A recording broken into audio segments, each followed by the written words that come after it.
ഈ അപകടം ഉണ്ടായി എന്ന് വെച്ചുകൊണ്ട് എൻ്റെ വിശ്വാസത്തിൽ നിന്ന് ഞാൻ പുറത്തേക്ക് പോകാനൊന്നും കൂട്ടാക്കിയില്ല. കാരണം എനിക്കറിയാമായിരുന്നു എന്നെ വിശ്വാസത്തിലേക്ക് നയിക്കാൻ വേണ്ടിയിട്ട് എനിക്ക് ഈ ഒരു ആക്സിഡൻറ്റ് ദൈവം അനുവദിച്ച് തന്നത് തന്നെയാണെന്നായിരുന്നു എൻ്റെ ബോധ്യം. ആ ബോധ്യത്തിൽ തന്നെയായിരുന്നു ഞാൻ അബോധാവസ്ഥയിൽ കിടന്നപ്പോഴും പരിശുദ്ധ മാതാവിനോട് അങ്ങേയറ്റം പ്രാർത്ഥിച്ചു. ദൈവമേ, എൻ്റെ കുടുംബത്തിനെ പറ്റിയുള്ള ചിന്ത എന്നെ വല്ലാതെ വേദനിപ്പിക്കുന്നുണ്ടായിരുന്നു. അപ്പോൾ അതിൻ്റെ പേരിൽ ഞാൻ പരിശുദ്ധ മാതാവിനോട് പ്രാർത്ഥിച്ചു, ദൈവമേ, എനിക്ക് എന്തെങ്കിലും സംഭവിച്ചു പോയാൽ എൻ്റെ കുടുംബത്തിന് ആരുണ്ട് എന്നുള്ളൊരു വലിയ വേദനിക്കുന്ന ഒരവസ്ഥയെ കൂടെ കടന്നു പോയപ്പോഴും മാതാവ് ശക്തി തന്നുകൊണ്ടിരുന്നു. ഭയപ്പെടേണ്ട, ഞാൻ നിന്നോട് കൂടെയുണ്ട്, ഞാൻ നിനക്ക് വേണ്ടി പ്രാർത്ഥിക്കുന്നുണ്ട്, നീ ധൈര്യമായിട്ടിരിക്കുക. അങ്ങനെയുള്ള മനസ്സിൽ ഒത്തിരി നല്ല നല്ല ചിന്തകൾ പരിശുദ്ധ മാതാവ് എപ്പോഴും തന്നുകൊണ്ടിരുന്നു. അങ്ങനെ ആശുപത്രിയിൽ ആ ഒരു മാസം കിടന്നത് വളരെ വേദനിച്ചും വളരെ മാനസികമായിട്ടും ശാരീരികമായിട്ടും തകർന്നോ ഞാൻ കിടന്നത്.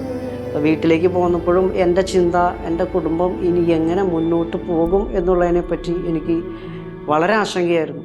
പക്ഷേ എൻ്റെ നല്ല സുഹൃത്തുക്കളും ഇടവകയും നമ്മുടെ യൂണിറ്റ് അംഗങ്ങളും എൻ്റെ ബന്ധുമിത്രാദികളും എനിക്ക് വേണ്ടപ്പെട്ട എല്ലാവരും ഒരു പ്രാർത്ഥനയുടെ വലിയൊരു അന്തരീക്ഷം തന്നെയായിരുന്നു എനിക്ക് വേണ്ടി ഉണ്ടാക്കിക്കൊണ്ടിരുന്നത്.